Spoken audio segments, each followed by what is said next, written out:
రాజుగారు praise the lord. పడుకున్నారా? అయ్యో సారీ సార్, పడుకుంటారా? పడుకోండి sir. Good night sir. Good night sir. All the best. జై శ్రీరామ్. జై Shriram sir. Praise the lord. జై శ్రీరామ్. ఇది గొర్రె గొర్రె గొర్రె బతుకంతే, గొర్రె మెదడంతే, వైజాగు గొర్రెైనా బుర్ర ఉండదంతే. ఏం చేయలేమ్మా, గొర్రె అంతే. యెహోవాకి ఇద్దరు పెళ్ళాలి, తెలుసా? అది మనం చదవలేమమ్మా. హెచ్కేఎల్ అని చాప్టర్ ఉంటుంది, హెచ్కేఎల్ అని. ఆ చాప్టర్ మగవాళ్ళు కూడా చదవలేదు. ఎవల అప్పములు హెచ్కేఎల్ చెప్పానుగా. ఎవల అప్పములు చేసి వారు చూచుచుండగా దాన్ని మనుష్య మలముతో కాల్చి భుజింపవలను. నేను చెప్పలేదు. మనం మామూలుగా పేడతో పిడకలు చేసుకుంటాగా, వాళ్ళు మనుషులు దాంతోనే పిడకలు చేస్తారు. ఇగో చూడండి, క్లీన్. నేనేం సొంతం చెప్పట్లేదమ్మా. హెచ్కేలు 4.12 వివరణ. బార్లీ గింజలతో అప్పాలు చేసి వాళ్ళు చూస్తుండగా దాన్ని మనుషుల పెంటతో కాల్చి తినవలను. అదన్నమాట. ఎవరు లిఫ్ట్ చేయట్లేదు గురుగారు. గిఫ్ట్ ఇస్తానా? ఏమో మరి. లిఫ్ట్ ఇస్తే గిఫ్ట్ ఇస్తామని అంటే బందరపాపికి చేద్దాం. అనకాపల్లి అయింది బందరపాపి. మనకు టైం ఇద్దాం, మనం చేస్తాం. వాళ్ళకేమో ఖాళీగా ఉండి 10 సార్లు 20 సార్లు చేస్తే మనం ఎత్తాలంటే ఎలాగా? ఏదో ప్రయాణాలు, ప్రవచనాలు, ఉపవాసాలు, మౌనం ఎన్నో ఉంటాయి. గుంటూరు మంచి పాపి. గొర్రెలన్. హలో రవి గారు, praise the lord. Radhamanohar Das అండి. రవి గారు బాగున్నారా? సార్ బిజీగా ఉన్నారా? సార్ మీరు ఆ మధ్య చేశారు, నాకు ప్రయాణాల వల్ల కుదరలేదు. సార్ మీరు ఏమన్నా చెప్తారా? నేను ఏమన్నా మాట్లాడినా? చిచ్చి, మీరు చేశారు ఎప్పుడో 10 రోజుల క్రితం, అందుకని చేశాను సార్.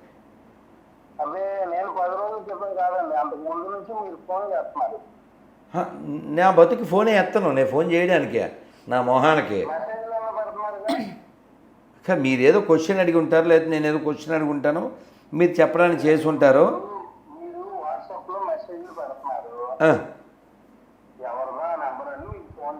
అచ్చా, మీరు ఏదైనా అడిగేది ఉందా? ఓకే, పడుకోండి సార్, పడుకోండి. అడిగేదండి, మేము అడిగేది అయితే ఉంది. రైట్. గుంటూరు మంచి పాపి.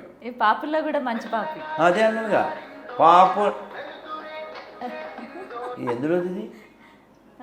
ఎందులో? అంటే మంచి పాప అంటే అమ్మ బైబిల్ ఎక్కనవాడు అని అర్థం.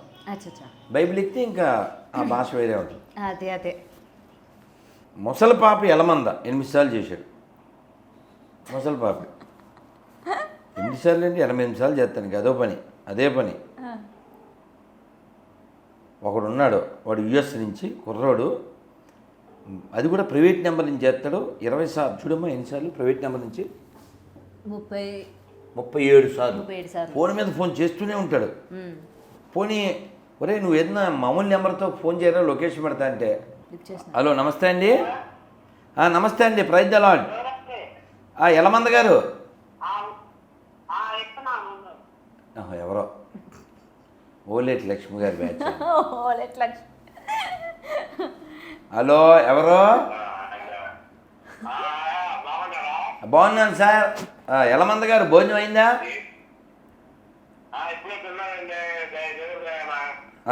పోన్లేండి, ప్రైజ్ ద లార్డ్.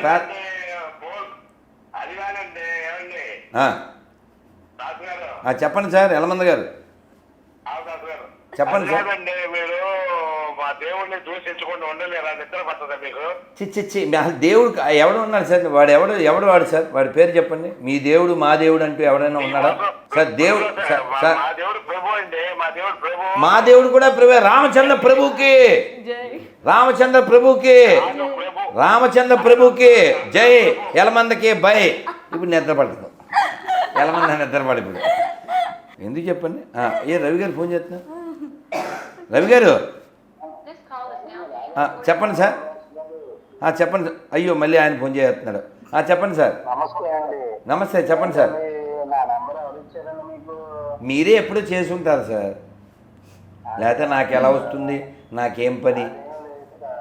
నా నెంబరు మీకు ఎలా వచ్చింది? మీరు ఎప్పుడో చేసి ఉంటారు, ఎందుకంటే నా నెంబరు ఎక్కడో మీకు దొరుకుంటుంది, ఏదో అడగడానికి చేసి ఉంటారు, లేకపోతే నా దాంట్లో.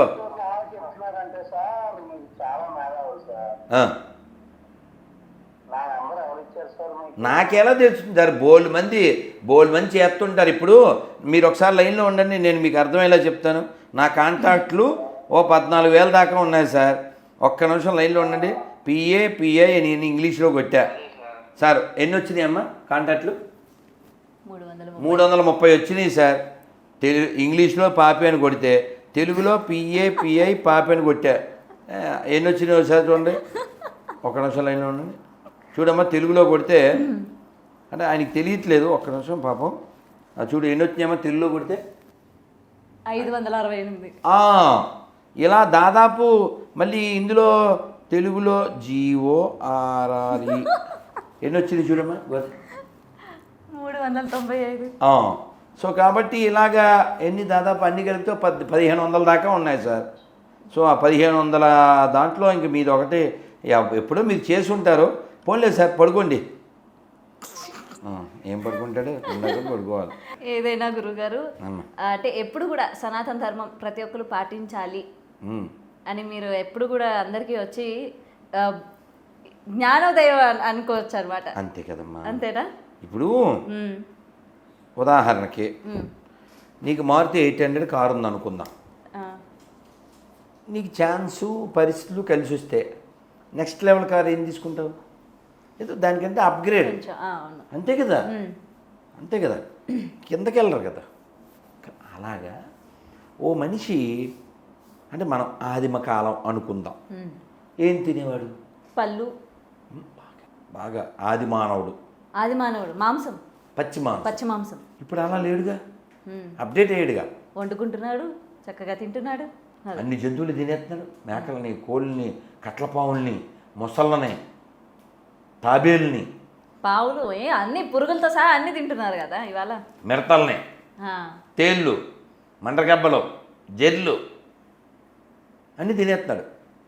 కుక్కలు రోజు 14,000 కేజీల కుక్క మాంసం వస్తుందంట ఇక్కడ బెంగళూరులో. అదే మటనాన్ని పెట్టేస్తున్నారు.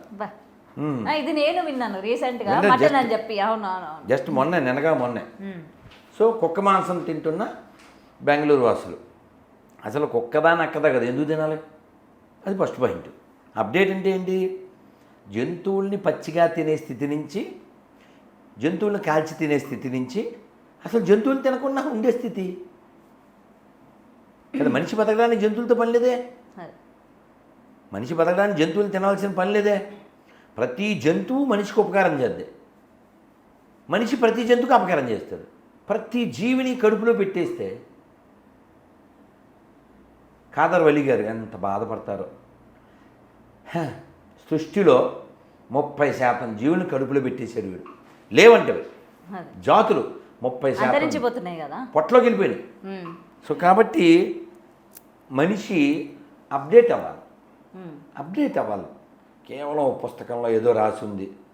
ఉదాహరణకి నేను లాంగ్ ఎగో నా first video I think so, Jehovah menu అని కొట్టు అవుతుంది. యెహోవా మెను, అందులో ఏ జంతువులు తినాలి, ఏ పక్షులను తినాలి, అవన్నీ క్లియర్గా రాసి ఉంటుంది. అందులో ఒక్క జాంకాయ గురించి ఉండదు, ఒక మ్యాంగో గురించి ఉండదు, ఓ ధాన్యం గురించి ఉండదు. భగవద్గీతలో ఏం చెప్పారు? పత్రం పుష్పం ఫలంతోయం యోమే భక్త్యా ప్రయచ్చతి తదహం భక్త్యా ఉపహృత అశ్నామి ప్రయతాత్మన.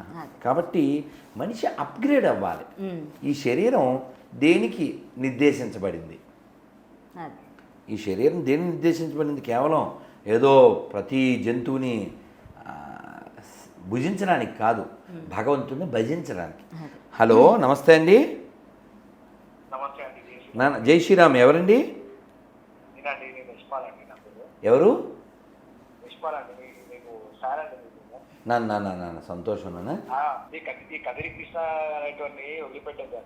కదిరి కృష్ణ ఫోన్ చేస్తే స్విచ్ ఆఫ్ వచ్చింది. ఆ, మరి ఏం చేయాలి? వాడిని వదిలిపెట్టద్దండి. వాడి నుండి ఇంకా చాలా మంది తయారైనండి వినుస్వామి. అంటే వీళ్ళంతా మనకి పుట్టిన వాళ్ళే కదా సార్. వీళ్ళ తాతలు వీళ్ళ తండ్రులు అంతా మంచోళ్ళే సార్. వీళ్ళకి బైబిల్ ఎక్కేలా దిగజారిపోయారు కానీ వాళ్ళు మంచోళ్ళే సార్. వాళ్ళ తాతలు వాళ్ళ తండ్రులు మంచోళ్ళే. బైబిల్ ఎక్కడం వల్లే కదిరికృష్ణ అలా తయారయ్యాడు తప్ప అతను కూడా మంచోడే. నవ్ ఈజ్ ఎ పేషెంట్ అంతే. మళ్ళీ అతనికి రోగం తగ్గిపోతే మళ్ళీ అతనే భజన చేస్తాడు చూడండి. కానీ గొప్ప విషయం ఏంటంటే సార్ మీ దగ్గర గురించి మీరు ఒక్కరు 140 లెక్క పోరాడు గురించి. ఇంకా చెయ్యాలి సార్, మనం అందరం చేయాలి సార్. కదిరికృష్ణ మనస్సు మారి అతను మారు మనస్సు పొంది చక్కగా అన్నమయ్య కీర్తనలు పాడుతూ చక్కగా అన్నమయ్య ఎంత చక్కగా కీర్తించాడు. ఇతడొకడే సర్వేశ్వరుడు సితకమలాక్షుడు శ్రీ వెంకటేశుడు ఇతడొకడే సర్వేశ్వరుడు. ఈ పాట కదిరికృష్ణ పాడాలి. ఆయన పాడండి అది. ఎందుకు పాట సార్? పాడైన కదిరి పాడైనాడు బైబిలు ముదిరి బాగుపడతాడు దెబ్బ తగిలితే అదిరి అతని రోగం కుదిరి దారికొస్తాడు మన కదిరి ధిరి. Okay sir. ఎనీవే అమ్మా థ్యాంక్ యూ సో మచ్ గురుగారు. సంతోషం. అంటే చాలా నా ప్రశ్నలన్నిటికీ కూడా జవాబులు చెప్పారు. అమ్మా అండ్ ఈ కదిరి కృష్ణ మీరు అన్నట్టు డెఫినెట్గా తన తప్పు ఏదో తను తెలుసుకొని ఇంకా ఇటువంటి కదిరి కృష్ణ లాంటి వాళ్ళు పునరావస్తు కాకుండా దేవుడి మీద ఫ్యాషనబుల్గా కానీ లేకపోతే వైరల్ అవ్వాలన్న ఉద్దేశంతో ఇక్కడ కేవలం దేవుడు అని కాదు, హిందూ దేవీ దేవతలను అవమానించడం అంటే ఏం లేదు. ఇప్పుడు నా కోరిక ఏంటంటే అది ఫోన్ ఎత్తుంటే అవును కదిరి కృష్ణ గారి నోటి ద్వారా వెంకటేశ్వర సుప్రభాతం వక్ర భాష్యం విన్నాం. ఈ కదిరి కృష్ణ గారు ఈ పేపర్ చదవాలి. నేను పంపించాను కూడా. ఈ మనుషులు చదవలేని దాన్ని అతను పంపించి అతను మంచి నాస్తికుడు, అతను మతం లేనివాడు కాబట్టి మీ నోటి ద్వారా బైబిల్ కూడా చదవాలి, అతని నోటి ద్వారా ఖురాన్ కూడా చదవాలి. నువ్వు చదివావు ఖురాన్? ఎవరు చదవడు? ఖురాన్ చదవరు, బైబిల్ చదవరు, తత్త నన్న అంతే. నువ్వే కాదు అందరితో ఉంటుంది. హుస్సేన్ అయినా అంతే, ఇమానుయేల్ అయినా అంతే, ఎవడు చదవడు. సో ఈ కదిరి కృష్ణ అనే అతను సుప్రభాతం గురించి నోటికొచ్చినట్టు వాగాడు కదా. అలాగే రామాయణం గురించి అతను ఎవరు? కత్తి పద్మారావు, అతను వాగాడు కదా. వీళ్ళందరూ భజన చేసే కాలం వస్తుంది. కత్తి మహేష్ అయినట్టు వాళ్ళు నశించిపోకూడదు. వాళ్ళ హృదయం ఎంత గొప్ప, వాళ్ళకి వారసులు మనం. ఈ నేల ఎంతమంది మహనీయులు పుట్టిన నేల అనేటువంటి స్పృహ వాళ్ళకి రావాలి. ఏదో ముష్టి బైబిల్ కోసం ఎందుకు దిగజారాలమ్మా? ఈ నేల మామూలుదా? ఈ నేల ఏ దేశం ఏగినా ఎందుకు కాలినా పొగడరా నీ తల్లి భూమి భారతం అంటే నువ్వు ఈ దేశంలో తిని ఈ దేశంలోనే దేశాన్ని ధర్మాన్ని తెగిడితే ఎలారా? ఏదో ముష్టి బైబిల్ కోసం ఏమన్నాను? ఒక్క మాట కూడా వెనక్కి తీసుకోను. ఎవరికైనా డౌట్ వస్తే మనుషులు చదవలేని ఈ దరిద్రాన్ని జూమ్ చేసి చూపించగలరు. నోటితో చదవలేం కాబట్టి ఒక శాంపిల్ కొన్ని ట్రై చేద్దాం. హెచ్కేఎల్. అమ్మో హెచ్కేఎల్ అంటేనే బాబోయ్. వద్దు గురుగారు, ఇందాక వినిపించారు కదా మాకు. అమ్మా పేనాలు తీసేస్తున్నారు. అమ్మో ఇది ఏమన్నా అసలు మాట్లాడదామంటే బాబోయ్. ఇది ఒకటే కొంచెం చదవచ్చేమో. 1వ కొరింథీయులకు 7:36 అయితే ఒకని కుమార్తెకి ఈడు మించిపోయిన ఎడ్ల ఆమెకు వివాహం చేయవలసిన వచ్చిన ఎడ్ల ఆమెకు వివాహం చేయకపోవడం యోగ్యమైనది కాదని ఒకటి తలచిన ఎడ్లను అతడు తన ఇష్టం చొప్పున పెళ్లి చేసుకోవచ్చును, అందులో పాపం లేదు, ఆమె పెళ్లి చేసుకోవచ్చును. ఏంట్రా ఇది? ఏమన్నా అర్థమవుతుందా? వివరణ: కూతురికి ఈడు మించిపోయి పెళ్లి కానట్లయితే తండ్రి తన కూతురిని పెళ్లి చేసుకోవచ్చు. పరిశుద్ధ గ్రంథం ప్రకారం అది తప్పు కాదంట. అది అందుకని మనం గొర్రెలు ఏమడుగుతామంటే ఈ గొర్రె బైబిల్లో ఒక మంచి ఫ్యామిలీ ఉంటే చూపించండి, ఓ మంచి అమ్మ ఉంటే చూపించండి అని అడుగుతాం మనం. వాళ్ళేమో ఎక్కడ అసలు ఫ్యామిలీ ఎక్కడ అమ్మందా దాంట్లో? నువ్వు చూసావమ్మా నువ్వు గొర్రెల పేపర్ ఇచ్చాను నీకు? లేదు గురుగారు. గొర్రెల పేపర్లో నువ్వు అసలు కొన్ని బొమ్మలు కూడా ఉన్నాయి. నువ్వు అసలు ఈ కాంటాక్ట్ ఇవన్నీ అసలు మనం మాట్లాడాం. ఇప్పుడు బైబిల్లో హీరో అంటే ఎవరు అనుకుంటున్నావు? నువ్వు చెప్పు చూద్దాం. జీసస్ కదా? అతని హీరో ఏంటమ్మా? CHAVATA యేసుబాబుని కోసారు, ఊసారు, చేశారు. అవునా? అతను హీరో ఎలా అవుతాడు? సాతాన్ మహారాజు. నన్ను నమ్మని వాడు ఎవడైనా మెడకు బండ కట్టి సముద్రంలో పడవేయడి అన్నాడు. తెలుసా? ఎవరు? యేసుబాబు. సాతాన్ అలా ఏం చెప్పలేదు తెలుసా? సాతాన్ మహారాజ్కి జై. సాతాను ఎవరి చెడు కోరుకోలే. ఇప్పుడు బట్టలు కట్టుకోవద్దు, బట్టలు లేకుండా తిరగమని ఎవరు చెప్పారు? యెహోవా చెప్పాడు. మీ జ్ఞాన ఫలము తినుడి అని ఎవరు చెప్పారు? సాతాన్ మహారాజ్ చెప్పాడు. ఆ తర్వాత వాళ్ళకి జ్ఞానం కలిగి వాళ్ళు బట్టలు వేసుకున్నారు. ఏమంటే బట్టలు వేసుకోమని చెప్పినోడు హీరోయా, బట్టలు లేకుండా తిరగమన్నాడు హీరోయా? వేసుకోమన్నోటే కదా కదా. అందుకే సాతాన్ మహారాజ్కి జై. జై.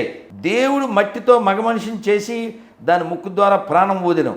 అది ఆదాం అనేవాడిగా మారిన తర్వాత ఆదాం పక్కటెముక నుంచి దేవుడు స్త్రీని తయారు చేసిను, ఆమెను అవ్వ అన్నను. ఆ తర్వాత వీరిద్దరికి ఈడెనను పలవృక్షంతో అలరాలు తోటనిచ్చాను. ఎక్కడి నుంచి పుట్టించాడు? ఒక మనిషిని పుట్టించి వాడిలోని స్త్రీని పుట్టించాడు. ఈ అబ్రహాం తెలుసా మీకు? వీటిని అబ్రహామిక్ రిలిజియన్స్ అంటారు. తెలుసమ్మా? 3 ఉన్నాయి కదమ్మా. ఈ యూదులది, ఇస్లాము, క్రైస్తవం. ఈ మూడింటిని ఏమంటారు? అబ్రహామిక్ రిలిజియన్ అంటారు. తెలీదా మీకు? ఈ అబ్రహాంకి ఓ భార్య ఉంది. ఈ భార్యని తీసుకుని అతను వేరే దేశం వెళ్తాడు. వెళ్తే ఎవరు ఈవిడ అని అడుగుతాడు. అక్కడ రాజు ఏమని చెప్పాలి? వీడు భార్యని చెప్పాలా? చెప్పడు. భార్యని చెప్పడు, చెల్లెని చెప్తాడు.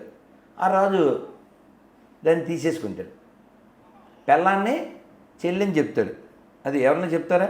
పోన్లండి సార్, రవి గారు ఏదో పాప ఆయన ఏదో మాట్లాడుకుంటున్నారు సార్, మీలో మీరు మాట్లాడుకోకండి సార్, రాత్రిపూట పడుకోండి సార్ అని మాట్లాడుకుంటున్నాడు అక్కడ. అవా మాట్లాడుకుంటున్నాడు. ఇంకా బైబిల్ ఎక్కితే పిచ్చి అంతేనమ్మా. ఇంకా అలాగే సంతోషం ఉండదు, ఇప్పుడు నిద్రపోరు. పోనీలేని గురుగారు అది చేస్తానే ఉంటారు ఈ రాత్రికాల సమయమేనా? అదే ఏదైనా అమ్మా. అందుకని ఇలా మనం నవ్వుకోవడానికి, మన అలా ఆనందమైన బయలుకి వెళ్ళకి వచ్చినట్టుకు చూడు. పిచ్చోళ్ళ గురించి వెంటనే కానీ లైవ్లో చూడండి. ఇదే ఎందుకు చెప్పు? ఇప్పుడు పడుకోవచ్చు కదా,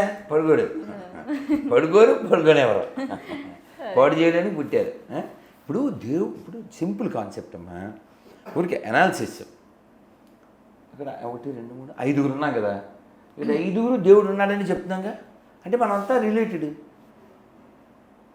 మనంతా ఫ్రెండ్స్, మనంతా బంధువులం. వీడు దేవుడిని వెంకటేశ్వర అంటాడు, వాడేమో రామ అంటాడు, నువ్వేమో నాగం శివుడు అంటావు, ఇదేమో అల్లా అంటాడు, ఆ రాబర్ట్ ఏమో యేసు అంటాడు, నేనేమో గోవింద అంటాను. ఏ ప్రాబ్లం ఉంది? లేదు. ప్రాబ్లం ఉంది, బాగానే ఉందిగా. శ్రీరామనామాలు 100 కోటి, ఒక్కొక్క పేరు బహుతీపి. శ్రీరామనామాలు 100 కోటి. కానీ భగవంతుడిని అలా ఎన్నో పేర్లతో పిలవచ్చు కదా. ఏం ప్రాబ్లం? మనం చూసామా? ఏదో ప్రశాంతంగా ఉన్న జీవితం, చిన్న జీవితం, ప్రశాంతంగా ఎవరికి హాని చేయకుండా బతికితే సరిపోద్దిగా.